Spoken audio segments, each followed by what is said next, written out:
Double haters is a term being used this election cycle to describe voters who don't like either of the major parties' presidential candidates. But it might also accurately describe a larger trend we're only seeing grow in politics over the last dozen years or so. Americans deciding to ditch Democrats or Republican Party affiliations and instead declare themselves independent. And while it's a trend we're seeing nationally, the shift to independent politics also epitomized by certain U.S. cities and towns, and that includes Colorado Springs. It's a city that elected its first non-Republican mayor ever just last year. So here now to discuss America's growing independent streak is that mayor, the man himself, independent mayor of Colorado Springs, Mayor Yemi Mobolade. Mayor, thank you so much for your time here. First ever non-Republican, that is huge. How did you become an independent mayor elected in a city that is not only traditionally right-wing, but also evangelical? Good morning, Nichole, and thank you for having me on your show. That's a question I get quite a bit.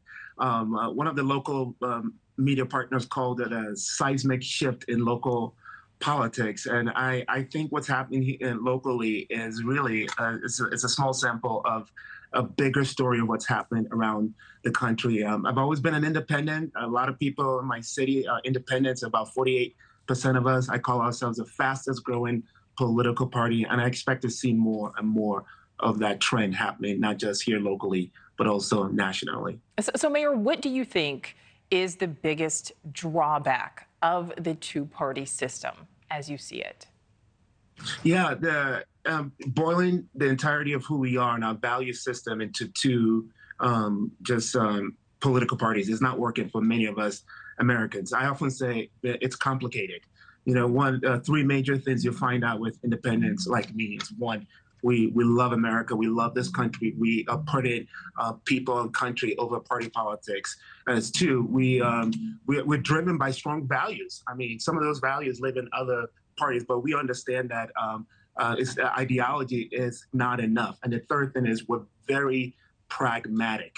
And so we want to see pragmatic solutions, just not political solutions to the problems in our city and in our nation. Absolutely. And a lot of people feel exactly as you just laid out there. And Mayor, I know you touched on this, but is Colorado Springs a predictor of what's to come, do you think, in other American cities?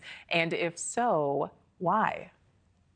Yeah, people look at my city and say, what's happening there? And if you look at the voting record in the city of Colorado Springs, it's really hard to make a prediction in terms of which way we go. I like to say that our voters are intelligent, they're smart, they want to get it right. You also see what's happening in this city. It's a small sample of what's happening also nationally. It's not just a movement out of these two political strongholds that are hyper-partisan, but it's also a movement of the people. And our city said, let's give this mayor a chance, who is an immigrant, who's had the blessing of the American dream, and has been a business owner, has been a pastor. So those are the things that people connected with me, not just a political party. Yeah, and again, you are the first non-Republican mayor ever. I just want to continue to emphasize that. Mayor, do you think the leaders of the two traditional parties are paying attention to the potential rise of independent voters nationwide? Yes, they are, because I tell you, on my cell phone, I get messages from both parties trying to fight for my vote and my support. They see it. Even the president one time mentioned to me that what's happening in Colorado Springs is also a sample of what we're seeing on a national level. I want to be clear: being a part of the Democratic Party or Republican Party doesn't make you wrong, doesn't make you bad at all. Those are representative of values that people hold dear in our country. A lot of independents share these same values as well. But what we're saying is that we're not about ideology alone.